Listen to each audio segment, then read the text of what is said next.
पवनपुर गांव में रात गहरी थी और कुछ आत्माएं उस रात से बाहर निकलने वाली थीं, जो कभी सोई नहीं थीं। क्या आप जानना चाहोगे कि क्यों गांव पर एक अनकहा साया मंडरा रहा था? रात गहरी थी। पूर्णिमा का चांद बादलों की ओट में छिपा था, जैसे किसी अनहोनी का गवाह बनने से कतरा रहा हो। पवनपुर गांव में सन्नाटा पसरा हुआ था। बस दूर कहीं सियारों की आवाजें इस खामोशी को चीर रही थी। गांव के बाहर टूटे फूटे शिव मंदिर के खंडहरों के बीच एक धीमी डरावनी रोशनी टिमटिमा रही थी। यह रोशनी थी 70 साल के बूढ़े तांत्रिक भैरवनाथ की धुनी की, जिसके चारों ओर कुछ काले कपड़े पहने लोग दबे पांव बैठे थे। उनकी आंखों में डर नहीं, बल्कि एक अजीब सी चमक थी, लालच की, शक्ति की और कुछ अनकही इच्छाओं की। गांव का नौजवान अर्जुन अपने घर की खिड़की से बाहर देख रहा था। उसकी बेचैन आंखें उस रोशनी का पीछा कर रही थी। उसने कई बार गांव के बड़ों से सुना था कि भैरवनाथ एक खतरनाक तांत्रिक है, जो आधी रात को मंदिर के खंडहरों में काला जादू करता है। लेकिन अर्जुन हमेशा इन बातों को अंधविश्वास मानकर टाल देता था। आज कुछ अलग था। हवा में एक अजीब सी ठंडक थी और उसके अंदर एक अनजाना डर बैठ गया था। क्या हुआ बेटा, सोए नहीं अभी तक? अर्जुन की माँ सीता उसके पास आई। उनकी आवाज में ममता थी, लेकिन चेहरे पर चिंता की लकीरें साफ दिख रही थी। तुम क्यों बाहर झांक रहे हो? पता है ना, इस समय बाहर नहीं निकलते। अर्जुन ने गहरी सांस ली। माँ, वो रोशनी, मंदिर के पास, ये कौन लोग हैं? क्या सच में भैरवनाथ? सीता का चेहरा पीला पड़ गया। उन्होंने अर्जुन का हाथ कसकर पकड़ा। बस करो अर्जुन, उन बातों के बारे में मत सोचो, वो सब गलत है। तुम बस सो जाओ, सुबह काम पर जाना है ना। माँ ने उसे जबरदस्ती बिस्तर पर धकेल दिया, लेकिन अर्जुन की आंखों से नींद कोसों दूर थी। उसे गांव के मुखिया रामलाल की बेटी राधा की याद आ गई। राधा, जिसकी शादी अगले महीने होनी थी, पिछले हफ्ते अचानक गायब हो गई थी। गांव में तरह तरह की बातें चल रही थी। कुछ लोग कह रहे थे कि उसे कोई जंगली जानवर उठा ले गया, तो कुछ का मानना था कि वो भाग गई है। लेकिन अर्जुन को अंदर ही अंदर लग रहा था कि राधा का गायब होना और भैरवनाथ की इन रातों की गतिविधियों का कोई न कोई संबंध जरूर है। अगली सुबह गांव में एक और खबर फैली।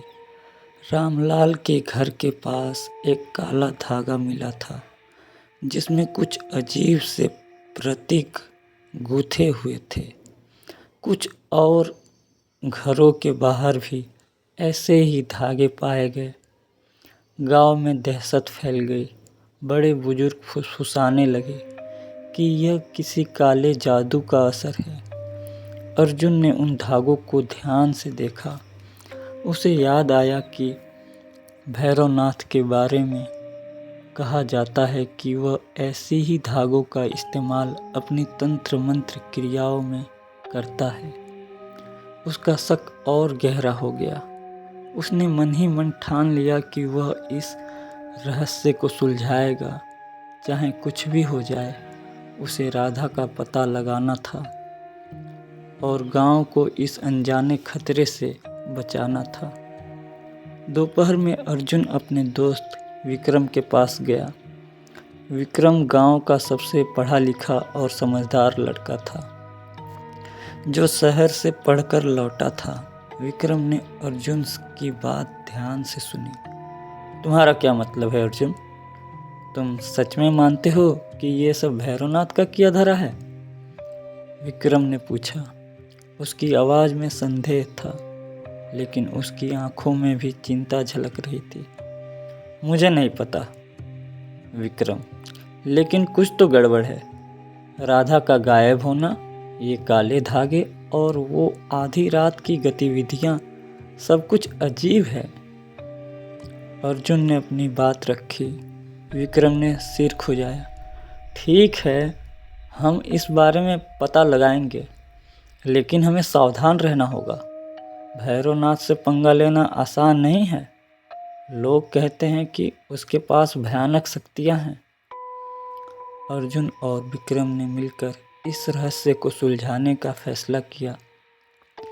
उन्होंने सबसे पहले उन लोगों से बात करने का सोचा जिनके घरों के बाहर काले धागे मिले थे। कुछ लोगों ने बताया कि धागे मिलने के बाद से उनके घरों में अजीबोगरीब घटनाएं हो रही थी। किसी के घर में बर्तन अपने आप गिरने लगते थे, तो किसी को रात में अजीब आवाज़ें सुनाई देती थी। एक बूढ़ी औरत ने तो यहाँ तक दावा किया कि उसने अपनी छत पर एक काली छाया को मंडराते देखा था। ये बातें सुनकर अर्जुन और विक्रम का डर और बढ़ गया, लेकिन वे पीछे हटने वाले नहीं थे। उन्होंने सोचा कि राधा के घर से शुरुआत करें। राधा के माता पिता गहरे सदमे में थे। उन्होंने बताया कि राधा के कमरे से भी एक काला धागा मिला था, जो उसकी बिस्तर के नीचे छिपा था। हमारी राधा, वो तो कभी किसी को दुख भी नहीं पहुंचाती थी। राधा की माँ रोते हुए बोली। न जाने किसकी नज़र लग गई है उसे। अर्जुन ने उस धागे को अपने हाथ में लिया। वह बाकी धागों से थोड़ा अलग था। इसमें एक छोटी सी हड्डी का टुकड़ा बंधा हुआ था। अर्जुन को लगा कि यह कोई सुराग हो सकता है। विक्रम ने कहा, यह सिर्फ अंधविश्वास नहीं है अर्जुन, यह कुछ और है। हमें भैरवनाथ के पास जाना होगा। यह सुनकर अर्जुन चौंक गया। भैरवनाथ के पास? क्या तुम पागल हो गए हो? वो बहुत खतरनाक है। हमारे पास और कोई रास्ता नहीं है, विक्रम ने दृढ़ता से कहा। अगर हमें राधा को ढूंढना है तो हमें उसके पास जाना ही होगा। शायद वो जानता हो कि राधा कहाँ है, या फिर उसने ही उसे कहीं छिपा रखा हो। अर्जुन जानता था कि यह एक जोखिम भरा कदम है, लेकिन उसके पास कोई और विकल्प नहीं था। राधा को बचाने के लिए उसे कुछ भी करना पड़ता। उसने मन ही मन खुद को तैयार किया। रात आ रही थी और उसके साथ ही आ रहा था एक नए खतरे का सामना। रात के साए ने पवनपुर गांव को अपनी गिरफ्तार में ले लिया था। चांद की हल्की रोशनी बादलों से झांक रही थी, जिससे मंदिरों के खंडहर और भी भयानक लग रहे थे। अर्जुन और विक्रम टॉर्च की मदद से रोशनी में दबे पांव मंदिर की ओर बढ़ रहे थे। उनकी धड़कनें तेज थीं और हवा में एक अजीब सी गंध की, जैसे पुरानी मिट्टी और कुछ जलने की। जैसे जैसे वे मंदिर के करीब पहुंचे, उन्हें मंत्रों की धीमी भयावह आवाज़ सुनाई देने लगी। यह आवाज़ इतनी नीची थी कि उसे समझना मुश्किल था, लेकिन उसमें एक अजीब सा आकर्षण और भय था। धुनी की रोशनी अब और तेज हो गई थी और धुएं के गुबार उठ रहे थे। धीरे धीरे, विक्रम ने फुसफुसाकर कहा। हमें अंदर छिपकर देखना होगा कि वो क्या कर रहे हैं। दोनों झाड़ियों के पीछे छिप गए। उन्होंने देखा कि भैरवनाथ अपने काले लबादे में धूनी के सामने बैठा था। उसके चेहरे पर अजीबोगरीब निशान थे और उसकी आंखें अंगारों की तरह चमक रही थी। उसके चारों ओर कुछ और लोग बैठे थे जो उसके हर इशारे पर सिर हिला रहे थे। उनके हाथ में कुछ ऐसी चीजें थीं जिन्हें अर्जुन पहचान नहीं पाया। भैरवनाथ ने एक खोपड़ी अपने हाथ में ली और उसमें से कुछ काला तरल पदार्थ एक छोटे से बर्तन में डाला। फिर उसने उस तरल पदार्थ को जमीन पर गिराया और कुछ भयानक मंत्र बुदबुदाने लगा। धुएं के बीच से एक अजीब सी आकृति उठने लगी जो हवा में झूल रही थी। अर्जुन और विक्रम की रूह कांप गई। ये क्या है? अर्जुन ने डरकर फुसफुसाया। पता नहीं, विक्रम ने कहा। उसकी आवाज भी कांप रही थी। लेकिन हमें यहाँ से निकलना होगा, ये बहुत खतरनाक है। तभी भैरवनाथ ने जोर से हंसना शुरू किया। उसकी हंसी इतनी भयानक थी कि जंगल में सन्नाटा छा गया। उसने अपने हाथ में एक छोटी गुड़िया ली और उस पर कुछ कीलें ठोकने लगा। जैसे ही उसने पहली कील ठोकी, अर्जुन को लगा जैसे किसी ने उसके सीने में दर्दनाक वार किया हो। उसने अपना सीना पकड़ा। क्या हुआ? विक्रम ने पूछा। अर्जुन की हालत देखकर परेशान हो गया। पता नहीं, अब अजीब सा दर्द, अर्जुन ने कराहते हुए कहा। भैरवनाथ ने दूसरी कील ठोकी और इस बार दर्द और तेज हो गया। अर्जुन जमीन पर गिर पड़ा। उसकी सांसें अटकने लगी। अर्जुन, विक्रम चिल्लाया। उसने देखा कि भैरवनाथ की आंखें उन्हीं की तरफ थी। भैरवनाथ को पता चल गया था कि वे कहाँ छिपे हुए हैं। यहाँ से भागो विक्रम, यहाँ से भागो, अर्जुन ने दर्द से कराहते हुए कहा। मुझे छोड़ दो, तुम अपनी जान बचाओ। लेकिन विक्रम उसे छोड़कर भागने वालों में से नहीं था।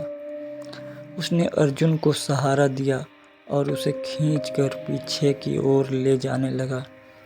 भैरवनाथ ने एक भयानक आवाज में मंत्र पढ़े और हवा में एक जोर का झोंका आया जिससे पेड़ हिल गए। उन्हें लगा जैसे कोई अदृश्य शक्ति उन्हें पीछे खींच रही हो। किसी तरह वे मंदिर के खंडहरों से बाहर निकले और जंगल की ओर भागे। भागते भागते अर्जुन का दर्द थोड़ा कम हुआ, लेकिन वह अभी भी पूरी तरह से ठीक नहीं था। वे तब तक भागते रहे जब तक वे गांव के पास एक सुनसान जगह पर नहीं पहुंच गए। वो गुड़िया, अर्जुन ने हाँफते हुए कहा। क्या वो मेरा कुछ कर रहा था? विक्रम का चेहरा अभी सफेद पड़ गया था। मुझे नहीं पता अर्जुन, लेकिन ये स्पष्ट है कि भैरवनाथ कोई सामान्य तांत्रिक नहीं है। उसकी शक्तियां बहुत ज्यादा है। हमें क्या करना चाहिए? अर्जुन ने पूछा। हम उससे कैसे लड़ेंगे? विक्रम कुछ देर सोचता रहा। एक ही रास्ता है, उसने अंततः कहा। हमें उस गांव के पुराने गुरुजी के पास जाना होगा। वही हमें बता सकते हैं कि इस काले जादू से कैसे निपटा जाए। गुरुजी गांव के सबसे पुराने और ज्ञानी व्यक्ति थे। वह कई सालों से गांव के बाहर एक छोटी सी कुटिया में अकेले रहते थे। लोग कहते थे कि उन्हें तंत्र मंत्र और आयुर्वेद का बहुत ज्ञान था। अगली सुबह दोनों गुरुजी की कुटिया की ओर चल पड़े। कुटिया एक घने जंगल के बीच में था, जहाँ पहुँचने का रास्ता बहुत कठिन था। रास्ते भर वे भैरवनाथ की भयानक शक्तियों के बारे में बात करते रहे। अर्जुन को अभी भी उस गुड़िया का दर्द याद था। जब वे गुरुजी की कुटिया पहुँचे तो उन्होंने देखा कि गुरुजी एक पेड़ के नीचे शांत मुद्रा में बैठे हुए थे। उनकी आंखों में एक अजीब सी शांति थी, लेकिन वे सब कुछ जानते हुए प्रतीत हो रहे थे। आइए पुत्रों, गुरुजी ने अपनी गहरी आवाज में कहा, जैसे वे उनके ज्ञान आने का इंतजार कर रहे थे। मैं जानता हूँ कि तुम किस परेशानी में हो। अर्जुन और विक्रम ने गुरुजी को पूरी बात बताई। भैरवनाथ की गतिविधियों से लेकर राधा के गायब होने तक और उनके साथ हुई गुड़िया वाली घटना तक। गुरुजी ने ध्यान से सब कुछ सुना। फिर उन्होंने अपनी आंखें बंद कर ली और कुछ देर तक मौन रहे। जब उन्होंने अपनी आंखें खोली तो उनकी आवाज में गंभीरता थी। भैरवनाथ एक अघोरी तांत्रिक है, गुरुजी ने कहा। वह बरसों से काला जादू सीख रहा है।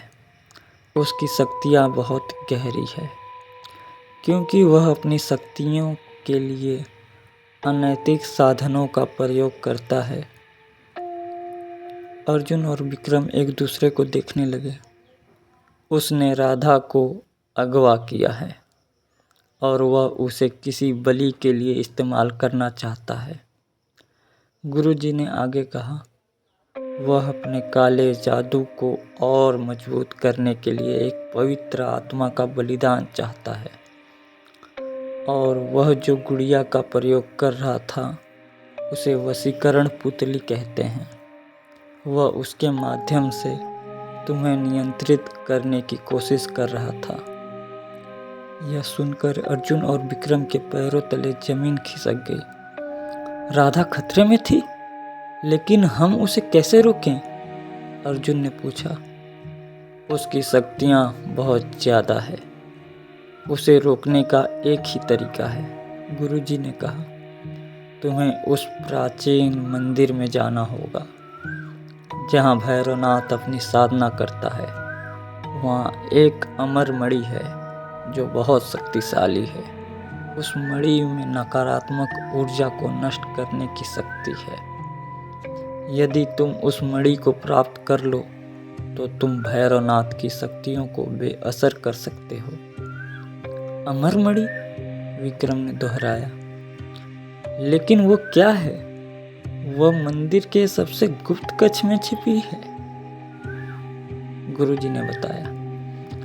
उस तक पहुंचने के लिए तुम्हें कुछ प्राचीन पहेलियों को सुलझाना होगा, लेकिन ध्यान रहे, वह जगह बुरी आत्माओं और माया जाल से भरी हुई है। तुम्हें बहुत सावधान रहना होगा। गुरुजी ने उन्हें कुछ जड़ी बूटियां और एक ताबीज दिया। ये तुम्हें बुरी शक्तियों से बचाएंगे, उन्होंने कहा। लेकिन सबसे महत्वपूर्ण बात यह है कि तुम्हें अपने मन को मजबूत रखना होगा। डर तुम्हें कमज़ोर करेगा। अर्जुन और विक्रम ने गुरुजी का आशीर्वाद लिया। उन्हें पता था कि उनका सामना अब तक के सबसे बड़े खतरे से होने वाला है, लेकिन उनके पास राधा को बचाने का एक मौका था और वे उसे छोड़ नहीं सकते थे। रात फिर से आ रही थी और उसके साथ ही आ रहा था एक और भयानक यात्रा का आगाज। अगली रात अर्जुन और विक्रम एक बार फिर मंदिर के खंडहरों की ओर चल पड़े। इस बार उनके पास गुरुजी का दिया हुआ ज्ञान और कुछ उपकरण थे, लेकिन उनके दिल में डर अभी भी था।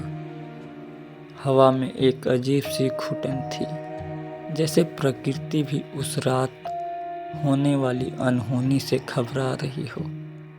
जैसे ही वे मंदिर के पास पहुंचे, उन्हें फिर से भैरवनाथ के मंत्रों की आवाज़ सुनाई दी। इस बार आवाज़ और तेज और भयानक थी। धुनी से उठने वाले धुएं के गुबार मंदिर के ऊपर एक काली चादर की तरफ फैल रहे थे। हमें पहले मंदिर के अंदर जाना होगा, विक्रम ने फुसफुसाया। अमरमणि सबसे गुप्त कक्ष में है और हमें वहां तक पहुंचने के लिए भैरवनाथ को चकमा देना होगा। वे दबे पांव मंदिर के पिछले हिस्से से अंदर घुसने की कोशिश करने लगे। मंदिर के अंदर का नज़ारा भयावह था। टूटी हुई मूर्तियाँ, दीवारों पर बने अजीब गरीब निशान और हवा में तैरती एक अजीब सी दुर्गंध। उन्हें लगा जैसे हर कोने से कोई उन्हें घूर रहा हो। ये देखो, अर्जुन ने एक टूटी हुई दीवार की तरफ इशारा किया। वहाँ एक छोटा सा गुप्त दरवाजा था जो पत्थरों से ढका हुआ था। शायद यही वो रास्ता है जिसकी गुरुजी ने बात की थी।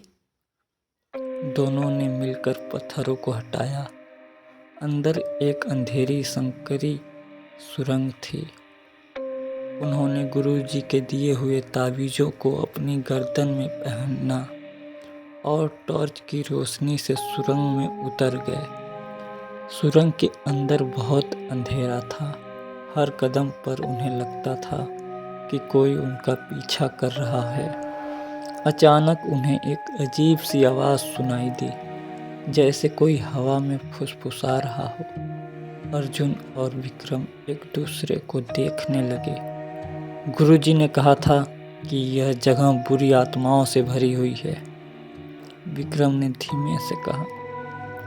हमें सावधान रहना होगा। जैसे ही वे आगे बढ़े, सुरंग की दीवारों पर कुछ अजीबोगरीब चित्र दिखाई दिए। ये चित्र किसी प्राचीन भाषा में थे और वे कुछ पहेलियां लग रही थीं। ये वही पहेलियां हैं जिनकी गुरुजी ने बात की थी, अर्जुन ने कहा। हमें इन्हें सुलझाना होगा, तभी आगे बढ़ पाएंगे। पहली थी,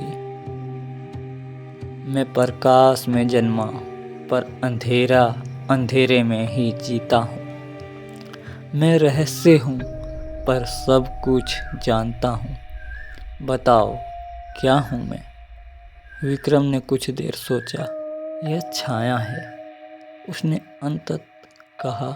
जैसे ही विक्रम ने उत्तर दिया, सुरंग में एक धीमी गड़गड़ाहट हुई और एक और रास्ता खुल गया।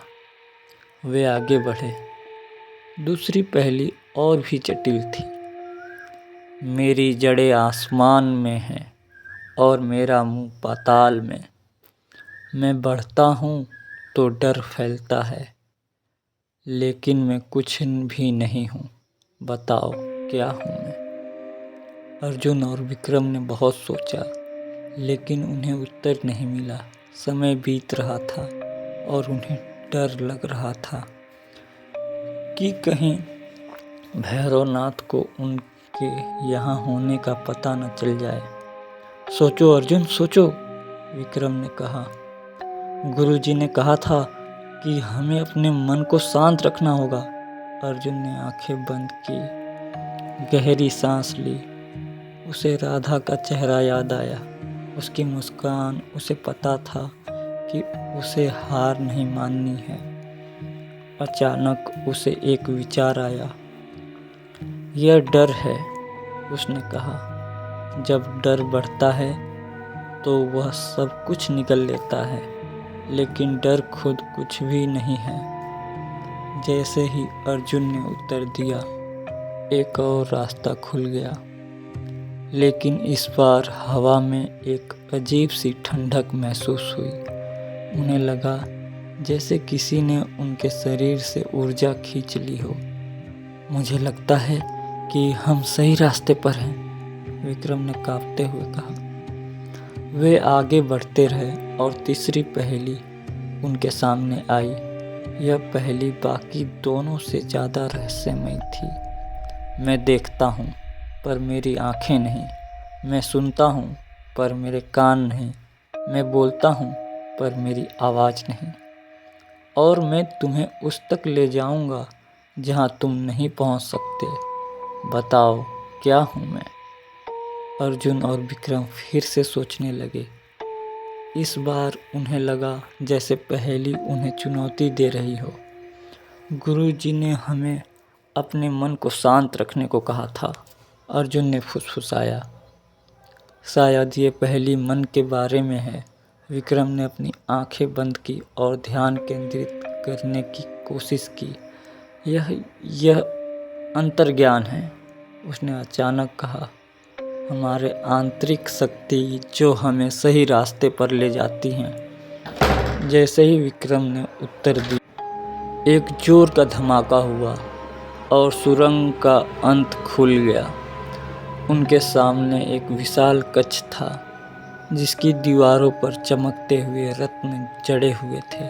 कक्ष के बीच में एक ऊंचा आसन था और उस पर एक चमकदार मणि रखी हुई थी, अमर मणि। लेकिन मणि तक पहुंचना आसान नहीं था। कक्ष के चारों ओर अजीबोगरीब आकृतियां मंडरा रही थीं, जो धुएं से बनी थीं। वे आत्माएं थीं जिन्हें भैरवनाथ ने अपने काले जादू से कैद कर रखा था। ये आत्माएं हैं, विक्रम ने कहा। ये हमें मणि तक नहीं पहुंचने देगी। हमें गुरुजी के दिए हुए जड़ी बूटियों का इस्तेमाल करना होगा, अर्जुन ने कहा। उन्होंने उन जड़ी बूटियों को जलाया और उनसे एक मीठी तीखी गंध निकली जिसने आत्माओं को पीछे हटने पर मजबूर कर दिया। आत्माएं चीखने लगी जैसे वे उस सुगंध से असहज हो रही हो। जैसे ही आत्माएं पीछे हटी, अर्जुन और विक्रम ने मणि की ओर दौड़ लगाई, लेकिन जैसे ही वे आसन के पास पहुंचे, उन्हें एक भयानक आवाज़ सुनाई दी। तुम इतनी आसानी से मेरी शक्ति नहीं छीन सकते। यह भैरवनाथ की आवाज़ थी। वो कक्ष में प्रवेश कर चुका था और उसके चेहरे पर क्रोध साफ दिख रहा था। उसकी आंखें लाल थी और उसके हाथों से काली ऊर्जा निकल रही थी। तुमने मेरी पवित्र साधना को भंग करने की कोशिश की है, भैरवनाथ ने गरजते हुए कहा। अब तुम्हें इसका परिणाम भुगतना होगा। भैरवनाथ ने एक भयानक मंत्र पढ़ा और काली ऊर्जा का एक गोला उनकी ओर आया। अर्जुन और विक्रम ने किसी तरह खुद को बचाया। उन्हें पता था कि अब उन्हें भैरवनाथ से सीधे लड़ना होगा। तुम्हें राधा को छोड़ना होगा, अर्जुन चिल्लाया। तुम उसे बलि नहीं दे सकते। भैरवनाथ ने हंसते हुए कहा, वह सिर्फ एक मोहरा है, उसकी आत्मा मुझे और अधिक शक्ति देगी। भैरवनाथ ने और अधिक मंत्र पढ़े और इस बार कई काली परछाई उनकी ओर बढ़ी। अर्जुन और विक्रम ने अपनी पूरी शक्ति से उनका सामना किया, लेकिन परछाइयाँ बहुत ज़्यादा थीं।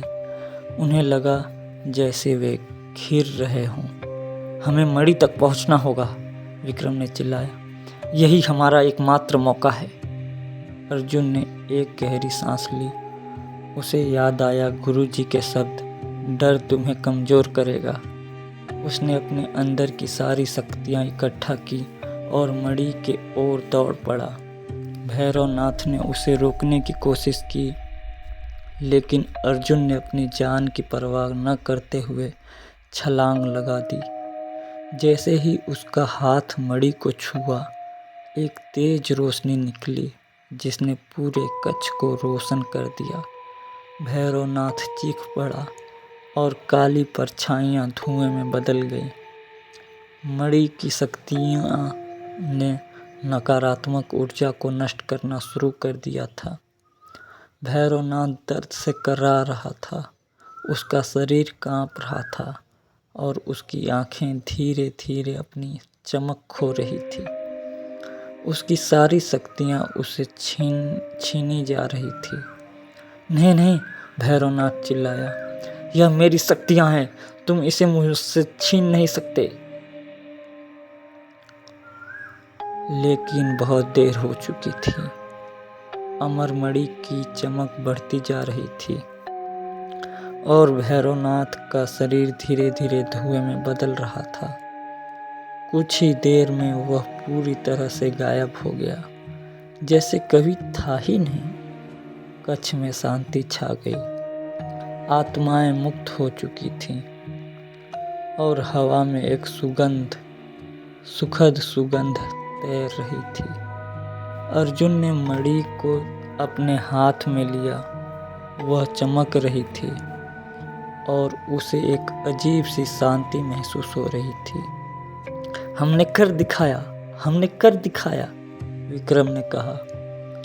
उसकी आंखों में खुशी के आंसू थे। लेकिन राधा? अर्जुन ने पूछा। हमें उसे ढूंढना होगा। अमरमणि की शक्ति ने पूरे मंदिर परिसर में फैले काले जादू के प्रभाव को नष्ट कर दिया था। हवा में घुली हुई अजीबोगरीब दुर्गंध दूर हो गई थी और मंदिर के खंडहरों में अब एक अजीब सी शांति थी। भैरवनाथ के गायब होने के बाद अर्जुन और विक्रम ने तुरंत राधा को ढूंढना शुरू किया। उन्होंने मंदिर के हर कोने, हर गुप्त रास्ते को छान मारा। उन्हें पता था कि भैरवनाथ ने राधा को कहीं छिपा रखा होगा। खोजते खोजते वे एक अंधेरी कोठरी के पास पहुंचे, जो मंदिर के सबसे निचले हिस्से में थी। कोठरी के बाहर एक पुराना जंग लगा ताला लगा हुआ था। शायद वो यही है, अर्जुन ने उत्साहित होकर कहा। विक्रम ने अपने पास मौजूद एक लोहे की छड़ से ताले को तोड़ने की कोशिश की। कुछ देर की कोशिश के बाद ताला टूट गया और दरवाजा खुल गया। अंदर बहुत अंधेरा था और हवा में नमी की तेज गंध थी। अर्जुन ने टॉर्च जलाई और उसकी रोशनी में उन्हें एक कोने में राधा दिखाई दी। वह एक रस्सी से बंधी हुई थी और बेहोश पड़ी थी। उसका चेहरा पीला पड़ गया था और वह बहुत कमजोर लग रही थी। राधा, राधा, अर्जुन चिल्लाया और वह तेजी से उसकी ओर भागा। विक्रम भी उसके पीछे पीछे आया। उन्होंने जल्दी से राधा के बंधन खोले। अर्जुन ने उसे उठाया और बाहर रोशनी में ले आया। कुछ देर बाद राधा ने धीरे धीरे अपनी आंखें खोली। उसने अर्जुन और विक्रम को देखा और उसके चेहरे पर राहत की एक लहर दौड़ गई। अर्जुन, विक्रम, उसकी आवाज़ बहुत धीमी थी, जैसे वह मुश्किल से बोल पा रही हो। हाँ राधा, हम हैं, अर्जुन ने कहा। उसकी आंखों में भी आंसू थे। तुम सुरक्षित हो, हम तुम्हें घर ले जा रहे हैं। उन्होंने राधा को सहारा दिया और धीरे धीरे उसे मंदिर से बाहर निकाला। जैसे ही वे बाहर आए, सूरज की पहली किरणें आसमान में फैल रही थी। दिन की रोशनी में मंदिर अब उतना भयानक नहीं लग रहा था जितना रात में था। उन्होंने राधा को लेकर गांव की ओर चलना शुरू किया।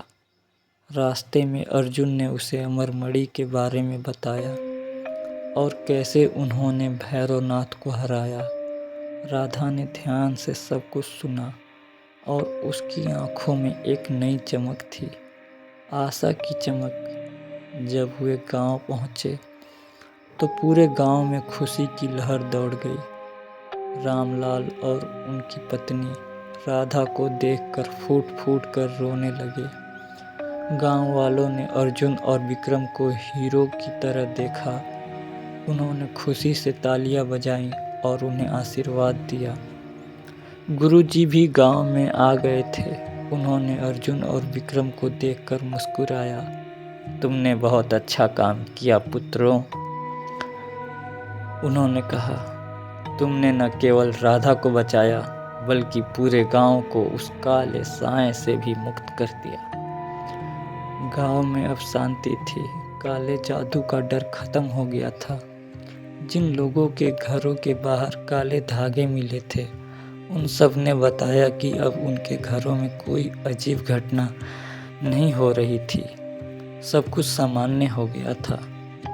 अर्जुन ने अमरमणि को गुरुजी को सौंप दिया।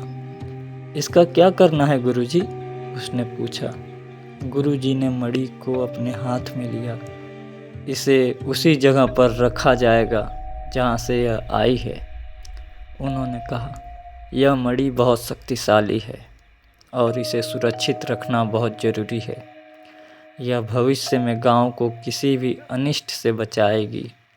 गांव में कुछ दिनों तक जश्न का माहौल रहा। राधा धीरे धीरे ठीक हो रही थी और उसकी मुस्कान वापस आ गई थी। अर्जुन और राधा अब और करीब आ गए थे। उनके बीच एक अनकहा रिश्ता बन गया था जो इस खतरनाक यात्रा के दौरान और भी मजबूत हो गया था। विक्रम ने गांव में एक छोटी सी लाइब्रेरी खोली ताकि गांव के बच्चों को शिक्षा मिल सके और वे अंधविश्वास से दूर रहे। अर्जुन ने अपने खेत पर काम करना जारी रखा, लेकिन अब वह पहले से ज़्यादा निडर और आत्मविश्वास से भरा था। एक शाम अर्जुन और राधा गांव के बाहर एक ऊंची पहाड़ी पर बैठे थे। अगली कहानी अगले पार्ट में।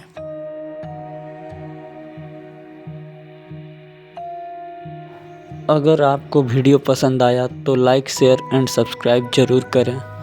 और आप बताइए आपको कौन सा पार्ट इसमें अच्छा लगा, कौन सा भाग आपको इसमें अच्छा लगा, वो आप कमेंट करके बताइए और अपना प्यार ऐसे ही देते रहिए।